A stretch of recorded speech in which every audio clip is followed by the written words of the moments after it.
반갑습니다. 3월 29일 화요일 아침입니다. 오늘도 우리 하나님의 선하심과 인자하심이 여러분의 삶에 함께 하시기를 축복합니다. 기도하겠습니다.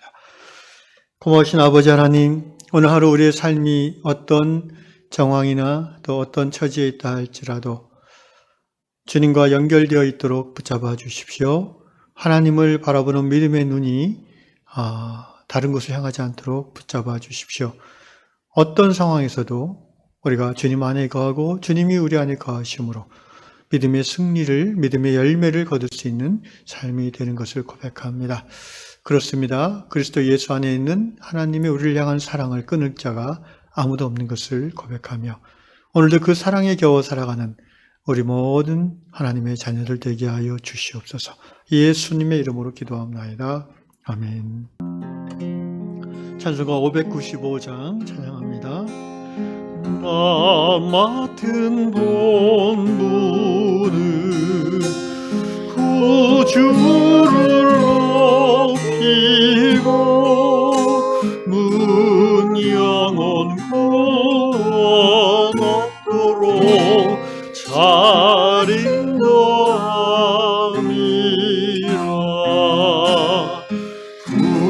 부르심 받들어 내 형제 섬기며 구주의 뜻을 따라서 내 정성 다하리. 주 앞에 모으니 잘 행케 하시고 이후에 주님 뵈올 때 상 받게 하소서. 나 항상 깨어서 늘 기도 드리며 내 믿음 변치 않도록 날 도와주소서.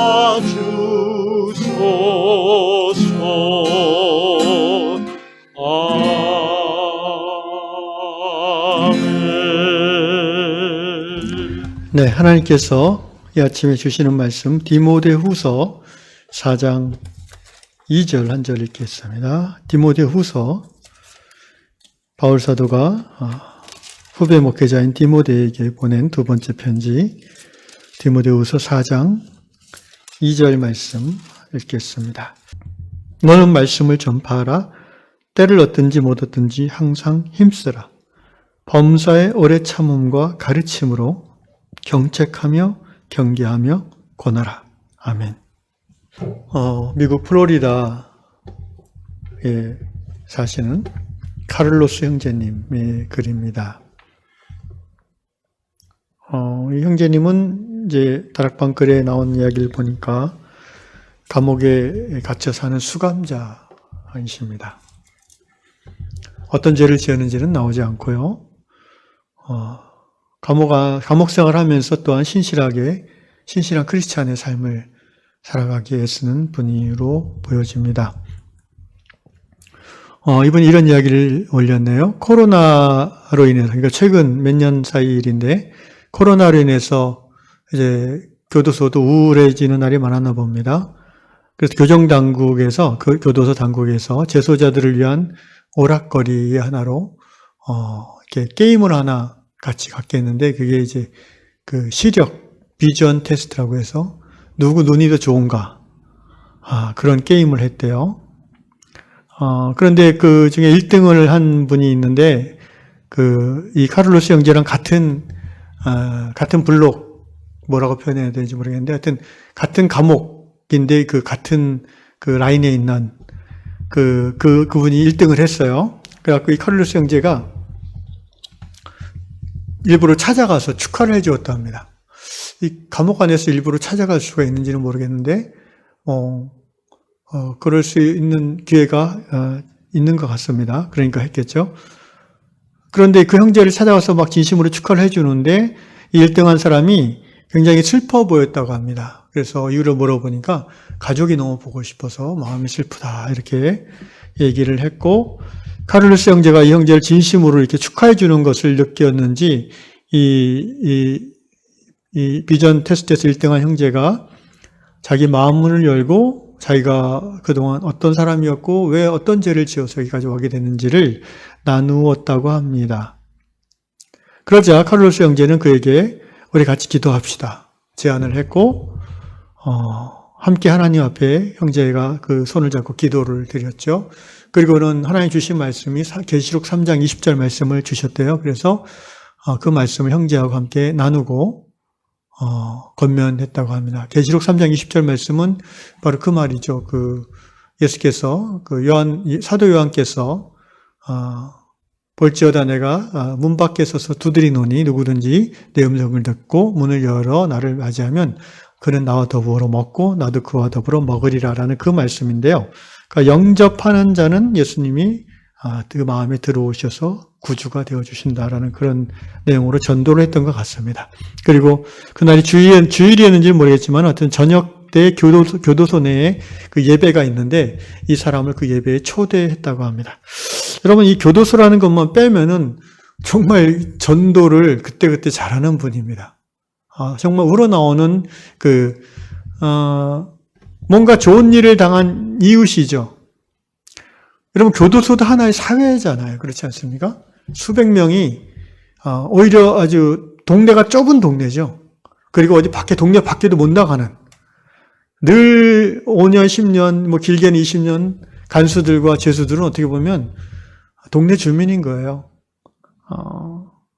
거기서도 먹고 마시고 옷 입고 빨래하고 뭐 아프고, 그렇죠? 의사도 있을 테니까 약 먹고 하는 그런 모든 그 식의주락, 오락도 있겠죠. 이런 뭐 교도소 당국에서 제시하는 게임이라든지 자기들끼리 하는 물론 그 중에 또 이제 미움과 증오, 희노애락, 애우욕이 거기도 있겠죠. 인간 사는 세상입니다. 그리고 그 안에 크리스찬들이 또 있겠죠. 예수 믿는 사람들이. 근데 그 안에서 예수를 믿는 사람들이 얼마일지는 모르지만 이 형제처럼 살아갈 수 있는 사람은 많지 않을 것 같아요. 왜냐하면 이 자유로운 바깥 세상에서도 이 형제처럼 그때그때 이 복음을 전하고 또 교회로 데리고 오고 하는 이런 사람들이 사실 많지가 않잖아요. 미국의 교도소가 가끔 영화에서 보면 나오는 게 이제 우리가 아는 전부인데 가보지 않아가지고 어떤 형태로 운영되는지 전혀 이제 저도 감이 없는데, 어쨌든 이 형제의 글을 보면 자기가 그 같은 구역 안에는 찾아가서 만나서 얘기할 수 있는 정도의 자유는 있는 것 같아요. 항상 그렇진 않은 것 같지만. 또 일요일 날이 이제 특정한 날 저녁에 예배도 있는 거예요. 그래서 원하는 사람 누구든지 그 교도소 강당 같은 데서 예배에 참여할 수 있다는 거죠. 찬양 드릴 수 있고 복음의 말씀을 들을 수 있고 기도할 수 있다는 거죠. 그리고 독특하게 여기 미국 교도소가 다 그런지 모르겠는데 독방에 다 있어요, 보니까. 이게 교도소인지 뭐 호텔인지 하여튼 독방이 다 있어요. 그래서 우리나라 같은 경우는 독방에 갇혀 있는 경우는 이제 특별히 이제 다른 교도소 내에서 문제를 일으켜서 이제 징벌 차원에서 독방을 넣던지 아니면 사상범들, 정치범들은 이제 다른 그 재소자들을 물들일 수가 있어서 옛날 독재 정권 때는 일부러 독방에 가두곤 했지요. 근데 미국 교도소는 개인의 권리를 존중해서 그런지 독방에 많이 있는 것 같습니다. 그러면서 그날 저녁에 이제 예배 끝나고 자기 방에 돌아와서 카를로스 형제가 그날 하루를 이제 돌아보고 하나님 앞에 기도하면서 이런 내용을 이제 적은 거예요. 이 형제가 제시하는 그런 교훈은 그거예요. 좌우 시력이 2.0이나 돼도 하나님과 자기와의 관계의 장애물을 못 보는 사람들이 너무나 많다. 뭐 이런 내용이에요. 좋은 깨달음이죠. 그럼에도 불구하고 하나님은 변함없으시고 예수님은 오래 참으시고 인자하셔서 우리가 그 예수님을 주로 고백하기만 하면 언제든지 구원의 문을 열어주신다. 좋으신 하나님. 이 얘기를 카를로스 형제는 나누고 있는데요. 제가 이제 감동받은 거는 이 형제의 교훈 깨달음보다는 이 형제의 그 삶에서 나타난 자연스러운 전도의 삶이 저한테 이제 도전이 되었습니다. 구체적으로 두 가지가 도전이 되는데, 하나는 감옥 안에서도 이웃을 향한 사랑을 실천하는 형제. 그 어떤 의무감으로가 아니라 정말 우러나와서 옆방에 갇힌 죄수가 뭐 하여튼 1등에서 게임에서 상품도 받았겠죠. 그걸 정말 축하해주고 싶은 거예요. 그래서 일부러 찾아가서 오늘 정말 잘하셨어요. 축하합니다.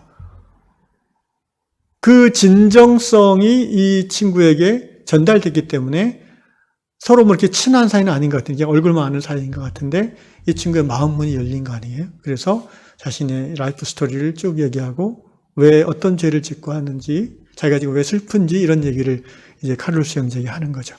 여러분, 바로 이 부분이 전도의 포인트예요. 그죠? 전도라는 거는 먼저 상대의 마음 문이 열릴 때 이 복음의 말씀이 들어갈 수 있는 거죠. 그를 의도적으로 그런 열릴 수 있도록 유도할 수도 있고, 전도의 방법에는, 또는 그런 생각 없이 그냥 선한 마음, 축하해주고 함께 웃어주고 함께 울어주는 그런 이웃의 관계 속에서의 선한 행실이 그 사람에게 감동을 줘서 마음이 열릴 수도 있고, 그런데 이제 제가 감동받은 것은 이 카를로스 형제가 우러나와서 축하해주러 갔다는 거예요. 사실 이것이 크리스찬의 어떻게 보면 선한 삶의 모습의 하나라고 볼 수 있습니다. 두 번째로 이 카를로스 형제는 그 1등한 형제가 마음문을 열고 자기의 속사정을 얘기할 때에 영적인 감각을 갖고 그걸 대하는 거예요. 그러니까 성령의 교통함이 이 카를로스 형제 안에 있는 거예요. 감옥에 갇힌 죄수임에도 불구하고 그가 늘 하나님과 이렇게 연결되어 있는 삶을 산다는 증거죠. 바로 기도하자고 하잖아요.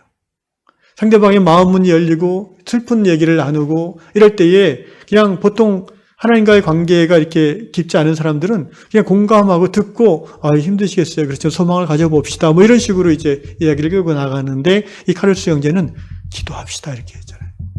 그러니까 당신의 그 슬픈 마음과 또 나의 그것을 듣고도 어떻게 해줄 수 없는 이 답답한 마음을 우리 주님은 할 수 있습니다. 이러면서 이 하나님과의 관계가 단절된 이 형제를 주님 앞으로 함께 끌어내잖아요. 기도를 통해서. 그리고 말씀을 전하잖아요. 여러분, 이 카를로스 형제가 뭐 전직이 목사님이었는지는 모르겠지만 아닌 것 같기도 하고 어쨌든 그거랑 상관없이 모든 복음으로 거듭난 성도는 사실 이런 삶의 패턴, 이런 삶의 스타일이 나타나게 되는 거죠. 바로 오늘 디모데에게 사도 바울이 해당한 권면 아닙니까? 너는 말씀을 전파하라. 때를 얻든지 못 얻든지 항상 힘쓰라. 그러잖아요. 힘쓰라. 제가 제 불신 친구들을 30년째, 40년째 계속 만나고 있습니다. 대학 졸업한 후에는 거의 40 초반까지는 이제 못 만나고 바쁘고 그러다가 못 만나다가 바쁜 것도 있지만 사실은 제가 별로 이렇게 잘 안 만났지요. 왜냐하면 예수를 모르니까 좀 만나기가 쉽지가 않잖아요. 그런데 제가 이제 40대 중후반부터 좀 생각을 바꾼 것 중에 하나가 그럼 나는 항상 믿는 사람들 안에만 있으면 언제 복음을 전하는가? 그들도 하나님이 사랑하신다라는 어느 순간 기도 가운데 제가 자각이 생겼었어요. 그래서 하나님께서 나에게 붙여진 이 귀한 친구들을 이 영혼을 하나님께 인도하고 싶다라는 갈망으로 인해서 제가 40대 한 중반부터 후반부터인가 동창회에도 나가고 일부러. 근데 고등학교 동창회는 감당이 안 되더라고요. 좀 세게 놀아가지고 제가 넘어질 것 같아서 감당이 안 되는데 대학 동창들은 좀 그래도 예수는 몰라도 좀 나이스하게 노는 스타일들이라서 제가 자주 만났고 지금까지도 만나고 있습니다. 한번 말씀드린 것 같은데 한 10여 년 전에 그래서 한 친구를 하나님 앞에 인도를 했고 지금은 그 친구가 아주 큰 교회 안수집사로 잘 섬기고 있고요. 또 한 친구는 아직까지 들어오지 않고 있는데 그래서 이제 만날 때 셋이 자주 만나는데 한 달에 한 번 정도 늘 만날 때마다 제가 이제 이 디모데후서의 4장 2절 말씀이 떠올라요. 때를 얻든지 못 얻든지 말씀을 전파하라. 그런데 이게 액면 그대로 하면 이게 설교가 되니까 재미가 없잖아요. 그래서 어떻게든 이제 이 카를로스 형제처럼 이 친구가 이제 힘든 얘기할 때나 어떤 무슨 이렇게 영적 분위기를 보는 거죠. 그 친구들과의 관계와 먹고 마시고 대화하는 것에 기뻐하고 즐거워하고 몰두하면서도 한편으로는 하나님이 나에게 무엇라 말씀하신가를 늘 들으려고 하는 마음이 있는 거죠. 그래서 저는 카를로스 형제 이야기를 들으면서 굉장히 공감하는 부분이 많이 있었습니다. 사랑하는 이방의 성도 여러분, 카를로스 형제가 감옥에 갇혀서 이렇게 크리스찬으로서의 삶을 살고 있는데, 사실은 이 형제는 감옥에 갇혀 있지만 자유한 사람이라고 생각합니다. 하나님과의 관계 안에서 영생을 누리고 있는 사람이 아닌가 싶어요. 반대로 우리가 자유로운 세상에서 자유롭게 활동하며 살고 있지만 우리 중에 또 어떤 많은 사람들은 불신앙의 감옥에 갇혀 있기도 하고 또 하나님을 믿는다면서 여전히 우상의 감옥에 갇혀서 크리스찬다운 삶을 살고 있지 못하지 않은가, 그런 돌아봄이 있습니다. 우리 요한교회의 전도 현황이 어떤지 또 생각해 보게 되었습니다. 1년에 칼로스 형제님 같은 행동을 한 분이 한 명씩만 해도 1년에 한 30명은 우리가 전도가 될 텐데, 그렇지 않습니까? 작년에 우리 저랑 박명희 사님이랑 한 분 하나님이 거저 다 익은 거를 그냥 툭 던져주셔서 저희가 이제 정 집사님을 인도했고, 또 작년 말에 우리 이기분 권사님이 또 귀한 우리 이명옥 성도님을 인도하셨고, 또 작년에 제가 이제 이 요한교회 부임하면서 이제 또 저를 따라서 몇 분이 오셨고, 사실 그게 전도의 열매의 전부인데요. 올 한 해는 좀 달라지면 좋겠습니다. 이 전도자의 마음이라는 거는 특별히 이렇게 플랜카드 들고 이렇게 전단지 나눠주고 그런 걸 하라는 게 아니라 일상 속에서 내가 관계하는 사람들과의 만남 속에서 그들에게 선한 인상과 또 빛과 소금의 역할을 감당하면서 영적 감각, 바로 이때다라는 그 감각을 갖고 계셔야 되는 거죠. 그래서 적시에 위로의 말, 그다음에 격려의 말, 하나님의 말씀을 전하고 또 예배에 초대하고 교회에 데리고 오고 하는 그런 것들 말입니다. 올 한 해 우리 요양 성도들이 이 아침에 기도하면서, 특별히 사순절 기간 우리가 기도하고 있는데, 기도하면서 일상 속에서의 관계전도, 이 부분에 대해서 결단하고 한 분이 한 영혼을 올 한 해 요양 공동체로 전도할 수 있기를 예수님의 이름으로 축원합니다. 기도하겠습니다. 아버지 하나님 감사합니다. 매일매일의 삶의 현장에서 우리가 때를 얻든지 못 얻든지 하나님의 말씀을 전하기를 원하며 복음을 전하기를 원합니다. 오늘 이 아침에 이 감옥 안에서 선한 그리스도인의 삶을 살아가는 칼로스 형제의 이야기를 읽으면서 우리가 부끄러움을 느낍니다. 우리는 자유로운 세상에서 풍성하게 살면서도 영혼에 대한 감각, 구원에 대한 갈망, 주님, 이 형제보다 많지 않은 것 같습니다. 이 아침 우리 양 성도들의 마음을 성령께서 녹화해 주셔서 정말 예수님이 찾아가기를 원하시는 이웃이 누구인지 떠올리게 해주시고, 올 한 해 특별히 사순절 기간 그 영혼을 놓고 기도하며 요양 공동체로 그 영혼을 인도해낼 수 있는 복된 관계의 전도자들 다 될 수 있도록, 일상의 전도자들 될 수 있도록 우리 요양 성도들을 축복하여 주시옵소서. 성령님 그렇게 이끌어 주실 줄로 믿습니다. 예수님의 이름으로 기도합니다. 아멘.